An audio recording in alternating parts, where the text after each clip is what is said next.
Okay, so I just finished watching WWE Raw, so now I'm going to do a review of the show. Do the good, the bad, the ugly, and then I'll also try to do a top 5 this week on the wrestling this week if there is any. Um, so I thought Raw wasn't as good as the other weeks, but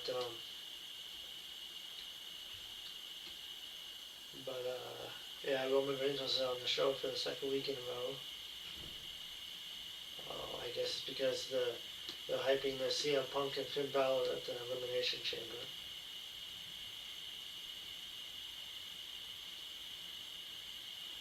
So, Raw opened up. The Usos were shown in the crowd as World Tag Team Champions, and they made their entrance to Jay Uso It's Just Me Uso's song, Isn't That Fitting for a Tag Team? But here it is. And there was an interruption from Paul Heyman and the Vision, who were in their ring gear while the Usos were in the crowd. Logan Paul told Memphis to shut up. Paul mentioned his volleyball trip. So yeah, so the Usos kept yeeting, and then Paul Heyman kept telling the crowd to shut it, to cut the music and everything while they were yeeting. And then Logan Paul told Memphis, and then Paul mentioned his valuable training card that he just sold $16 million last night on Sunday night. There was a Pokemon card, there was a Pikachu card that he sold for like 16 million. Crazy that anybody would spend that much on that. Paul trashed Memphis, saying it was not the most beautiful city in the US, but the good news is they are here. The Usos are still in the crowd. I really don't know what the point of the Usos is. That's just their gimmick. They just come in, eat, and leave. Paul Heyman said there's a piece of footage that would explain his mood tonight. It showed last week's main event with a masked man attacked Austin Theory during his match, and LA Knight capitalized to get the win. Austin Theory said that the masked man is not original. Theory said that this was his match to win.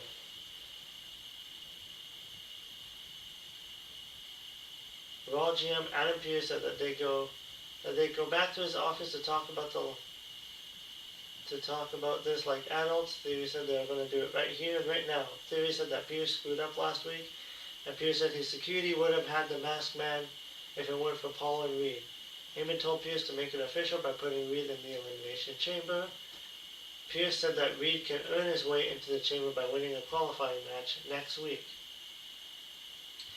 And then LA Knight was next to join the promo party in his unchosen shirt. Knight said that the chickens have come home to roost, and Knight said Theory is not going to the Elimination Chamber or WrestleMania. Knight prayed for Reed to be in an Elimination Chamber. Paul mentioned Reed put Knight through a car. Knight called Paul a simple-minded broccoli head. And Knight said he's seen these 3 turd stars in the ring, but he's seen the Usos up there and he sees himself. Knight suggests a tag team match, so Pearce booked the match. So Pearce said it's a 6-man tag team right now. The Usos finished their entrance after standing up in the crowd for about 7 minutes. And then there's a lot of different people talking to set up the obvious tag team match, since the Vision Trio were in their wrestling gear, so we knew a match was coming, and it makes sense storyline wise. So I don't mind it to set up a hot tag with popular babyfaces against the top heel group.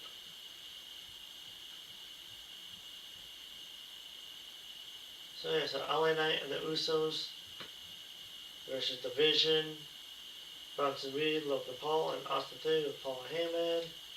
This match went about 13 minutes.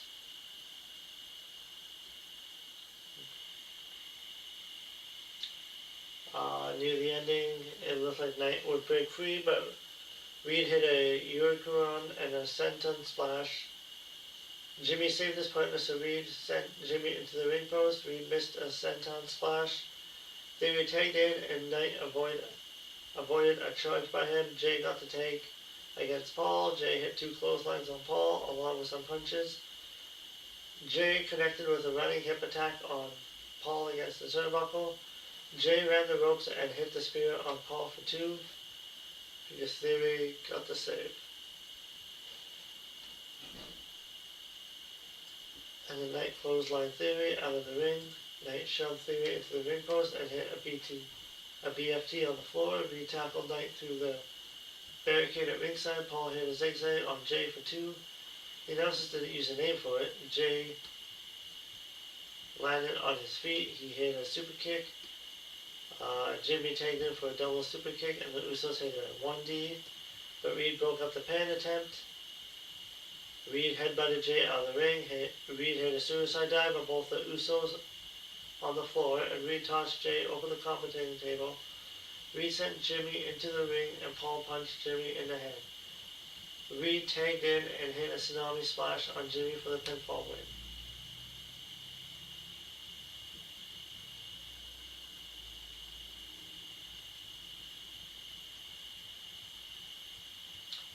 So it was an impressive win for the Vision since they didn't cheat and still found a way to get the victory. Reed stood out in the match since he put Knight through the barricade, dove onto Jay and threw him over the commentating table, and then he finished off Jimmy with a tsunami. I'm not surprised that Reed looked so impressive since Braun Breaker was out of action. They're probably going to be pushing Reed into WrestleMania with Seth Rollins. And then after the match, Logan Paul put Cole's headset on and bragged about winning. The Masked Man hit the stomp on Paul on the commentating table. The Vision chased the Masked Man into the crowd and up the stairs. I'm not sure if the Masked Man will be revealed or not. Or if they'll just wait until Seth Rollins to come back. Next week on Raw is going to be Raquel Rodriguez versus Io versus Kairi Sane. Bronson Reed versus Jey Uso versus the original Al Gran Americano. And then this was interesting. A crate was shown backstage that says do not open until 2/28/26, which is the Elimination Chamber. Adam Pearce asked the guy what was in the crate. The guy named Eli didn't know. Pearce told Eli the WWE worker to put the crate on the truck, send it to SmackDown, and let Elvis deal with it. So I have no idea what the crate is, but it could definitely hold a human being in it, so we'll see in a few weeks. There's a lot of people that would assume it would be Chris Jericho, since Chris Jericho debuted in WWE in Chicago in 1999. You could say it's full circle to have him return to WWE in Chicago, but yeah, I guess we'll see what will happen. And then how would he return? Like, is he going to be, like, is he just going to be like a mysterious person? Like, there'll be a mysterious opponent in the 6th in the Elimination Chamber match. Maybe there'll be like the final opponent, and it'll just be a mysterious partner. And then that crate will come into the ring, and Chris Jericho will do his entrance. If it is him.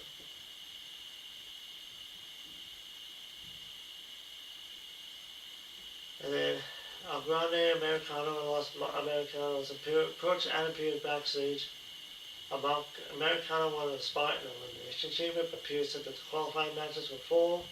Grande mentioned that Intercontinental title, so Pierce said he could try to earn a shot at the title. And then the original El Grande Americano was interviewed by Kathy Kelly.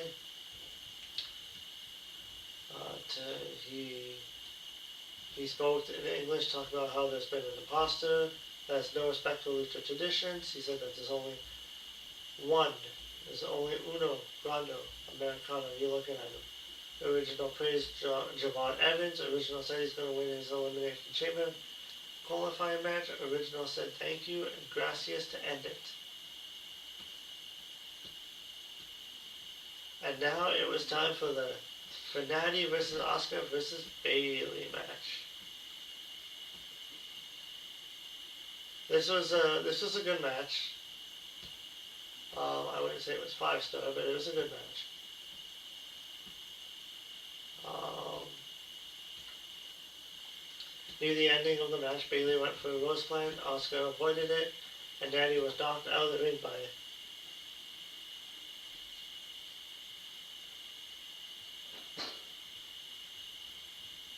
Asuka applied the Asuka lock for Bayley, who tapped out, and it went 12 minutes.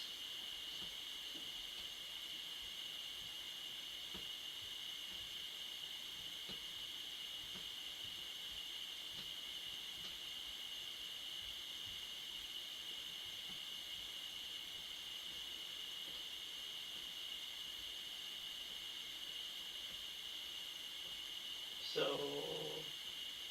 yeah, and then Asuka won the match, and then after the match, Natty was looking back at the ring when Maxine Dupree attacked her from behind. They were fighting by the entrance area. Several WWE officials showed up quickly to break it up.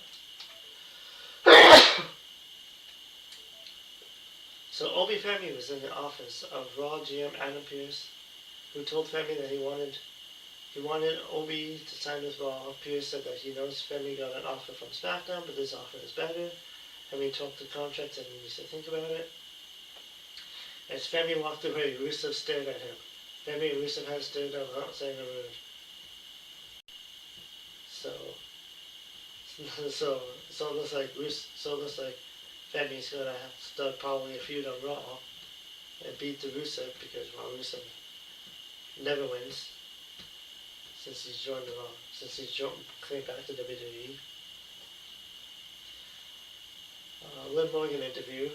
The Women's World Rumble winner, Liv Morgan, who was with Michael Cole for a sit-down interview. Dominic joined Liv for it. Liv said that she has decided her WrestleMania opponent, but she says she's not going to rush into her decision. Liv said that she's going to take a little longer to decide. Stephanie Fakura walked in and spoke in Spanish. Dom tried to respond, but Fakura kept talking. Dom translated. Fakura said that she has conquered everything. Veer kept talking in Spanish and eventually left. Dom was translating to Liv, but it was hard to hear what he said. Liv was sad and even in tears. So, I don't know why they would have this interview in Spanish. Because this probably would have been a better interview and a better way to build a rivalry if most of the people don't understand what she was saying.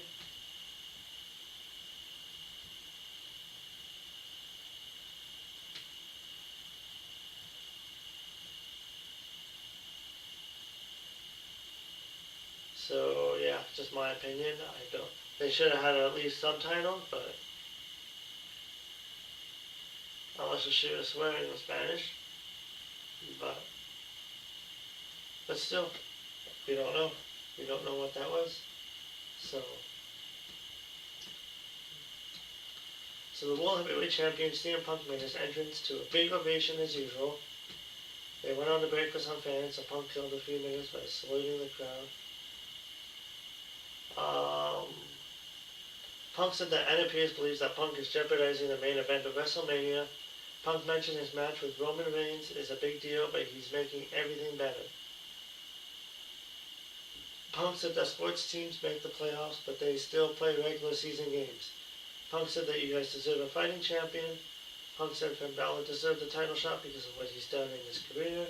And Punk said that at Elimination Chamber in Chicago, Balor has earned a beating because of his actions when he attacked Punk during his match with AJ Styles. Punk admitted he did things that pissed people off and is why the fans love him. And Punk said he wouldn't be who he is without defending his title because he's the best in the world. Finn Balor made his entrance to his classic Balor song, and he had on a BLO club shirts representing the Balor Club.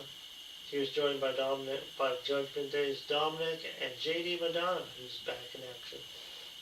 Balor was on the apron alongside with Dom and JD while Punk looked ready to fight. The JD trio got in the ring with Punk. Balor said that to be the best in the world, you have to train with luchadors, survive Japanese dojos, and beat Roman Reigns on your first night on Raw. So he is the best in the world. Balor said that when he beats Punk for the world title, he's not jeopardizing the main event of WrestleMania because the real best in the world is making it better.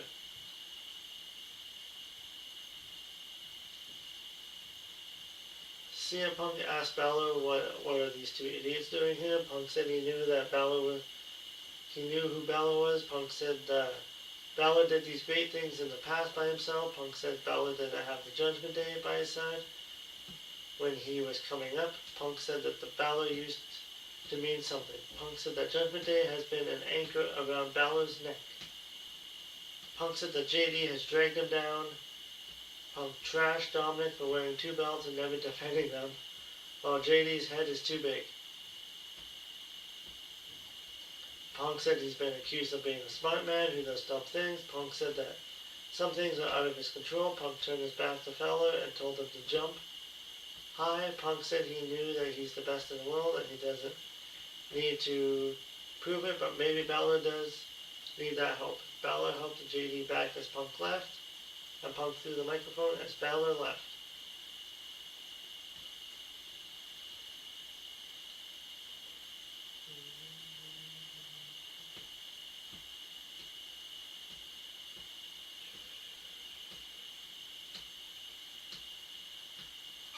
So yeah, I mean, there's no way.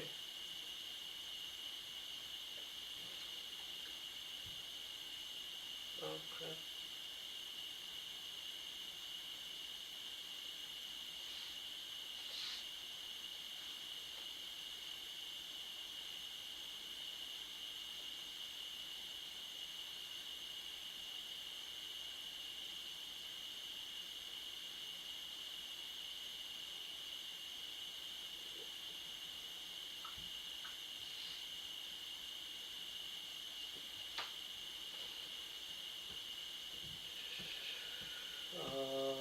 Yeah, so there's no way Finn Balor's going to beat CM Punk.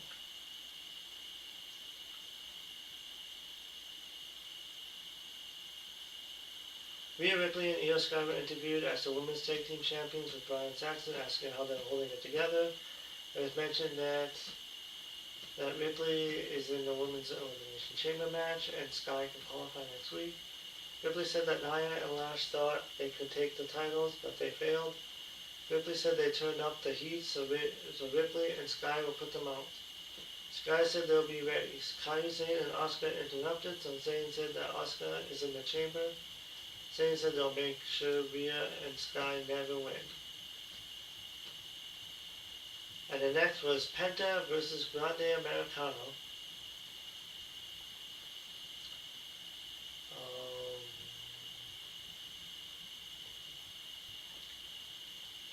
There was an interference in this match.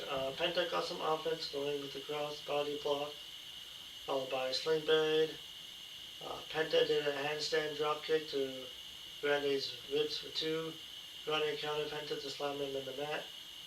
Penta countered a move into a penitent for 2. Grande hit a rolling senton for 2 counts. Grande chopped Penta, but Penta stopped a move off the ropes. Penta hit the Penta dive for 2 counts.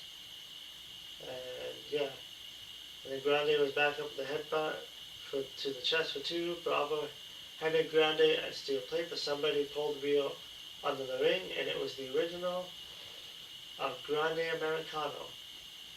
And then original gave Rio a Chaos Theory suplex on the floor, and then the original hip toss Bravo over the commentating table. Penta did springboard Mexican Destroyer for the pinfall after about 8 minutes. It was an okay match. What's the greatest? Penta finally got a win, so.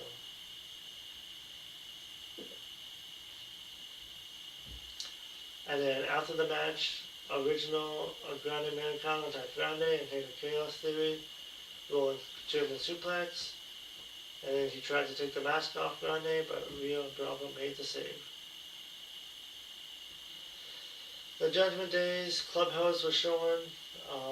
Raquel Rodriguez left with Morgan to handle something. JD McDonough walked in with Finn Balor, who told JD he has to prove himself. JD said he's trying to help Balor become world champion, told JD let him do this alone. JD said that's fine. Dominic said he still had a match. And then Gunther was shown getting ready for his triple threat match. The New Days, Kobe Kingston arrived with Grayson Waller. This was during a break for some fans. Kobe said that Xavier Woods has been injured. And Kobe said that Woods had been battling a shoulder injury and now he's been forced to take some time off. Waller reads a message from Woods. Waller reads insults from the Woods to the fans. Waller reads more insults for the Memphis crowd. And Kobe said that they agreed that they were cut off because the break was done. So, yeah, so it looks like Xavier Woods is injured. And the next we'll hear from AJ Lee. AJ Lee spoke about how easy it is to get under Becky Lynch's skin. Lee said she hasn't had a single match in over a decade. Lee said that they had to fight for this. Lee said they had to fight for all they had to fight for back in her day was a sparkly pink butterfly. And Lee claimed she made that title. Lee said she known who she is. Lee said that there's a women's division before AJ Lee and a women's division after, and you're welcome. Lee wants to fight everyone while mentoring many other women in the division. But for now, all roads lead to Becky. Lee said that Lynch is so mad that Lee came back and that her merch does better and that the fans like her more. Lee said that she gave Lynch a 10-year head start and hasn't caught up. Lee talked about how if she's going to walk out Chicago victorious, she'll walk into WrestleMania as the women's Intercontinental Champion. And so Lee invited Becky into the ring. I mean, Becky Lynch has obviously had a better career than AJ Lee. I mean, she only had like a couple titles. She has a main event at WrestleMania. So, yeah, so Becky Lynch made her entrance wearing the big fur coat. Lynch said that Lee thinks she will have a title run. Lynch said that this is an opportunity for Lee to get her friends and family and give her a send-off. Lynch said that this would be like Lee's retirement match. That she never deserved. Lynch said that there was a division before AJ Lee and there was one after, and Lee's gift was leaving. Lynch said she's been making history while Lee's been making comic books. Lynch said that Lee can dictate to her computer about how she went on and on with Lynch, and Lynch bragged about herself. Lee said we can save this title match for Chicago, but Lynch can come into the ring and throw hands right now. Lynch looked like she was going to fight, but then Lynch stopped herself on the floor. Lynch said when she gets in there, Lee will sucker punch her. Lee said she'll let Lynch take the first swing. Lynch got in Lee's face. Lee told her to swing. Lee put her hands behind her back. Lynch said she knows what the game is. And Lynch said that Lee wants Lynch to beat her up so that Lee doesn't even make it to Elimination Chamber.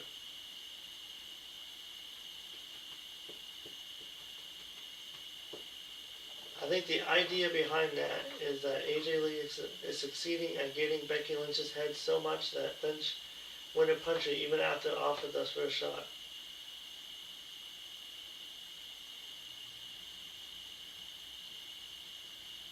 And then Adam Pearce was shown backstage with a vision of waiting at Pearce's office. Austin Theory yelled at Pearce about the masked man attacking earlier. Heyman told Theory and Logan Paul to go to the jet. Pearce said that the masked man is a problem for him too. Bronson Reed said that he solves problems and he'll solve that problem. Well, he hasn't done it yet. The masked man's been here for how long? You think if he's the GM, he would know this. He would know these things. Yeah, and Reed said that when he wins an Elimination Chamber, that problem will be solved. And Maxine Dupree was interviewed by Kathy Kelly. This was during the break. Dupree said that she knows AJ Lee can beat Becky Lynch. Dupree told Daddy that she won't be able to keep Dupree down because Dupree would keep Getting back up, Dupree said she's tired of being walked all over when she trusts somebody. And Dupree said she's coming for vengeance. A video package aired about AJ Styles' career since he's now retired. And it was announced that Raw is in Atlanta next week where Styles lives, so they'll pay tribute to him on Raw. I wonder if that would kind of set something up.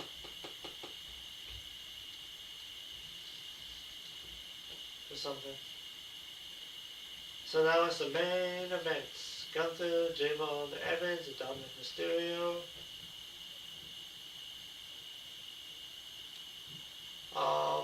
It was a good match. I mean, there wasn't any wasn't like anything spectacular, but it was good. And I thought Gunther was going to win this match, but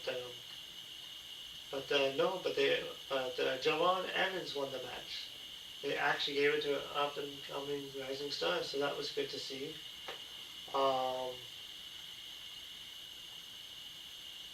Yeah, so.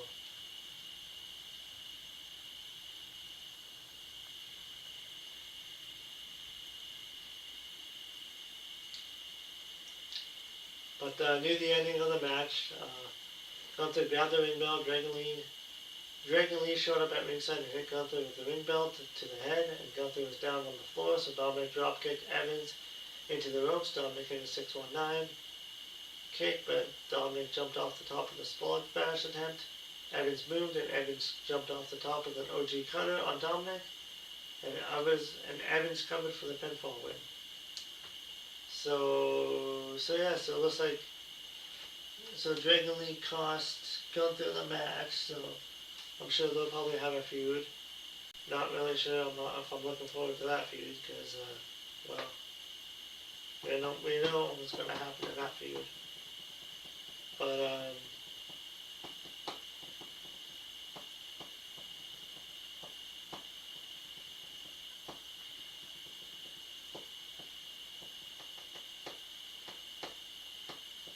yeah, Javon Evans would be, I think he'll do good in the chamber. So, yeah, and that was Monday Night Raw.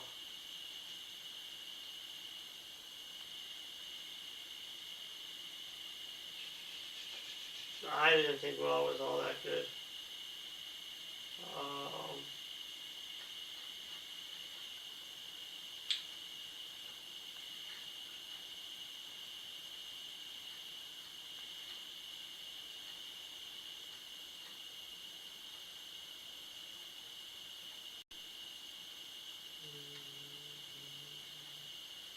Yeah, I wouldn't even say I don't even know what was the best moment of Raw.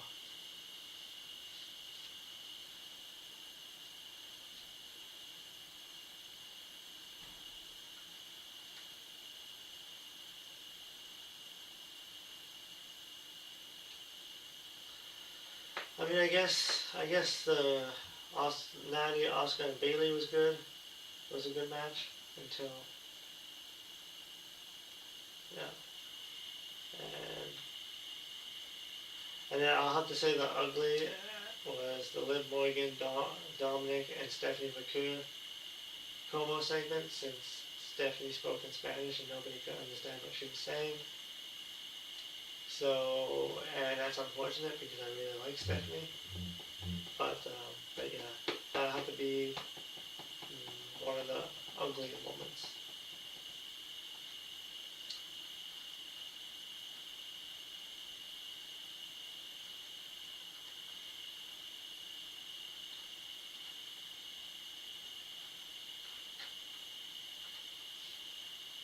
And yeah, the good was the Bailey match. The ugly was, yeah, that backstage segment. And then the good, and then the bad would have to be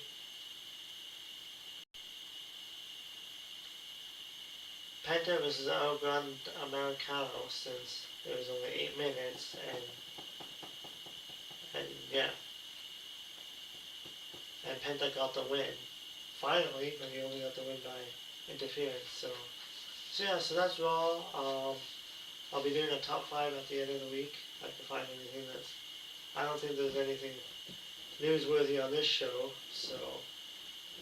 But, um, but yeah, but that is all. So let me know what you think, and yeah, I'll see you in the next video.